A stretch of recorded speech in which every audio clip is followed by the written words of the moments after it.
Assalamualaikum warahmatullahi wabarakatuh. Saya akan menyampaikan tentang materi saya. Adapun materi saya adalah tentang ilmu tajwid.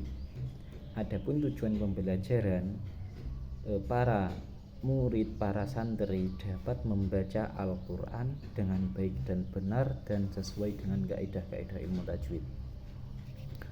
Yang pertama, tahap pembukaan. Untuk pembukaan, terlebih dahulu kan saya masuk kelas. Kemudian saya mengucapkan salam kepada anak-anak dengan wajah yang ceria dan suara yang keras, agar anak-anak memperhatikan saya dengan aura perhatian yang positif. Karena kan saya sambil ceria, sambil tersenyum. Setelah saya mengucapkan salam begini, Assalamualaikum warahmatullahi wabarakatuh. Kalau salam semangat, insya Allah anak juga menjawab dengan semangat dan memperhatikan dengan baik. Kemudian langsung saja setelah mengucapkan salam, saya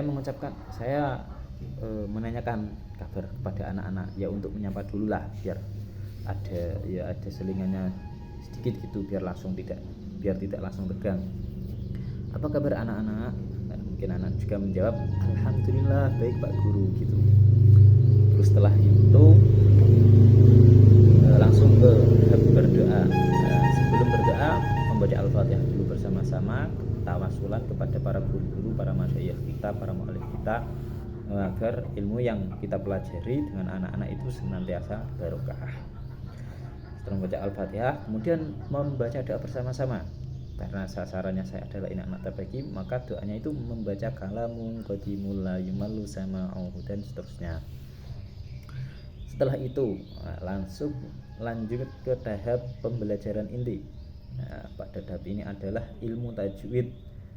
Pembelajaran kali ini adalah ilmu tajwid. Yang pertama, sistemnya saya itu begini.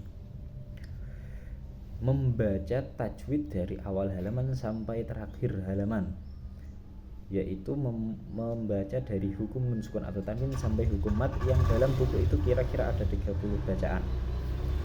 Jadi anak-anak semuanya membaca bersama dari awal sampai akhir dengan membaca buku. Kalau sudah hafal tidak mau melihat buku ya tidak apa-apa. Kira-kira waktunya itu 15 menit. Jadi anak-anak harus membaca bersama semuanya. Adapun saya itu harus teliti terhadap apa? Satu, tentang kebenaran bacaan anak-anak.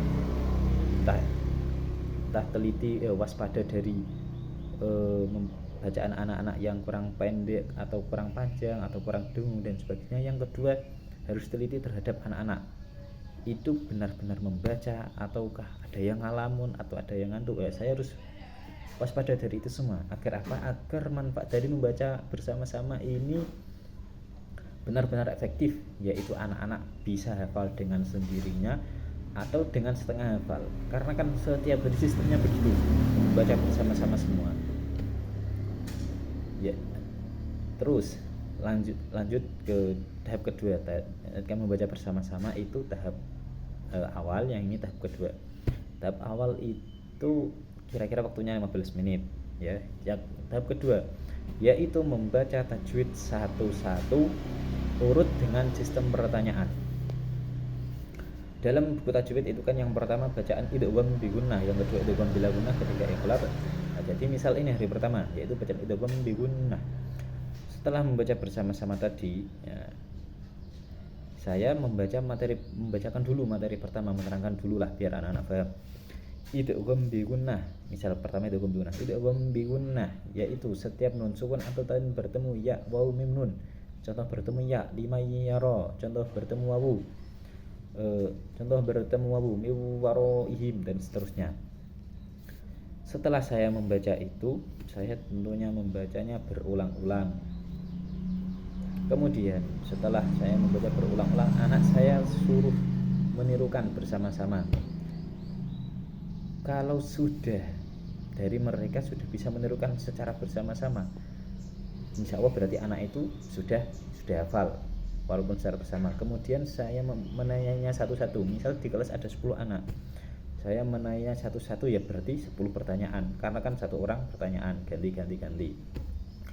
Nah, kalau ada anak 10 berarti otomatis nanti anak-anak mendengarnya sebanyak 10 kali, terus anak-anak mendengar 9 kali dan menjawab sendiri 1 kali. Nah, dengan itu otomatis anak-anak itu bisa hafal dengan sendirinya tanpa menghafal. Jadi tidak ada beban anak-anak itu untuk menghafalkan tajwid. Ketika itu sudah selesai, maka masuk ke tahap selanjutnya. Benar, tak jabarkan dulu yang tahap kedua ini, yang pertanyaan. Jadi saya menanyai sebanyak 10 kali satu putaran. Kalau misal ada 1-2 atau ada 1-2 yang tidak bisa, ya saya pertanyaan itu saya ulang-ulang terus. Kalau yang anak pertama tidak bisa, saya lanjut ke anak kedua. Anak kedua bisa, saya lempar ke anak pertama tadi. Jadi kan sudah mendengar berkali-kali. Insya Allah yang tidak bisa akan bisa dengan sendirinya. Jadi anak 10 itu insya Allah sudah bisa semua. Terus kalau materi pertama sudah selesai, kita menginjak ke tahap ketiga. Tahap pertama bareng-bareng, tahap kedua satu-satu dengan sistem pertanyaan, tahap ketiga membaca Al-Quran. Lah, tahap ketiga ini adalah mempraktekkan tajwid ke dalam bacaan Al-Quran. Jadi yang bisa masuk ke dalam kelas saya atau kelas tajwid itu adalah anak-anak yang sudah bisa membaca Al-Quran dengan lancar. Jadi saya tidak kesulitan nanti membenahi bacaan anak satu-satu. Hanya mempraktekkan atau membenarkanlah atau menghafalkan kaidah-kaidah tajwid itu supaya benar-benar diterapkan dalam bacaan Al-Quran mereka. Untuk yang tahap kedua tadi waktunya itu kurang lebih 30 menit ya. Terus yang tahap ketiga ini waktunya kurang lebih 30 menit. Terus ini kan misal hari pertama. Terus hari kedua berarti kita masuk ke dalam materi idgham bila gunnah. Ya sistemnya seperti tadi. Tahap pertama membaca bareng-bareng, terus tahap yang kedua masuk ke dalam materi idgham bila gunnah. Sebelum menginjak materi idgham bila gunnah, saya harus menanyakan, menanyakan kepada anak-anak bacaan idgham binah materi pertama yang lalu biar tidak lupa. Jadi satu-satu saya tanyai lagi sebanyak 10 anak tadi, berarti 10 pertanyaan. Otomatis kalau ada yang lupa, insya Allah akan ingat semua. Kalau sudah dirasa beres, yang pertama tidak ada yang lupa, menginjak tahap materi kedua yaitu idgham bila gunnah. Saya menerangkannya. Idgham bila gunnah, setiap nun sukun atau tanwin bertemu lam ro. Bertemu lam, contoh miladunka, bertemu ro, famar rabbukuma, dan seterusnya. Nah, ketika saya sudah mengucapkan berkali-kali, anak saya suruh menirukan bersama-sama. Kok bisa? Nah, berarti selanjutnya saya nanyai satu-satu urut 1 sampai 10. Kalau sudah bisa semua misal, berarti sudah beres. Kalau ada 1-2 yang tidak bisa, berarti saya menanyainya ulang lagi. Saya tanyai ulang. Insya Allah dengan itu anak-anak satu kelas bisa membaca semua. Jadi tadi materi pertama idgham bila gunnah sudah beres, yang kedua sudah beres. Akhirnya lanjut ke tahap ketiga lagi, yaitu membaca Al-Quran, mempraktekkan bacaan idgham bila gunnah dan idgham bila gunnah ke dalam Al-Quran. Begitupun seterusnya materi sampai materi ketiga, 4 dan 5 seterusnya.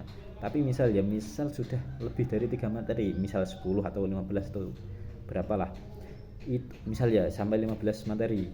Misal materi 15 itu baca hukum mad wajib mutasil, maka saya menanyainya sebelum menginjak ke materi mad wajib mutasil itu tidak dari materi pertama, cukup 2 atau 3 materi terakhir saja, karena yang awal-awal cara mengingatnya sudah bisa dibantu dengan membaca bersama-sama tadi. Membaca bersama-sama itu kan setiap hari terus, jadi insya Allah anak tidak akan lupa ya gitu.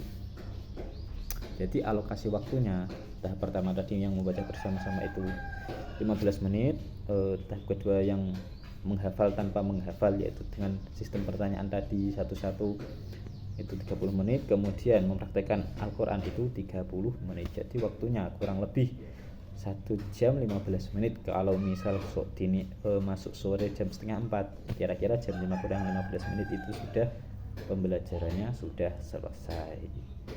Jadi kira-kira begini yang dapat saya sampaikan, kurang lebihnya mohon maaf. Wassalamualaikum warahmatullahi wabarakatuh. Adapun untuk penutup pelajaran tadi videonya ada yang lupa untuk penutup, menutupnya yaitu dengan doa bersama, yaitu maulanya sholli wa sallim daiman abada. Namun sebelum berdoa bersama, saya menyuruh anak-anak untuk memberesi bukunya dahulu, kemudian saya berpesan agar di rumah tidak lupa deres, tidak lupa belajar, tidak lupa terus agar selalu disemak orang tua dan sebagainya. Kemudian berdoa, kemudian setelah berdoa saya salam, anak-anak keluar kelas satu-satu sambil salim kepada saya. Itu terima kasih.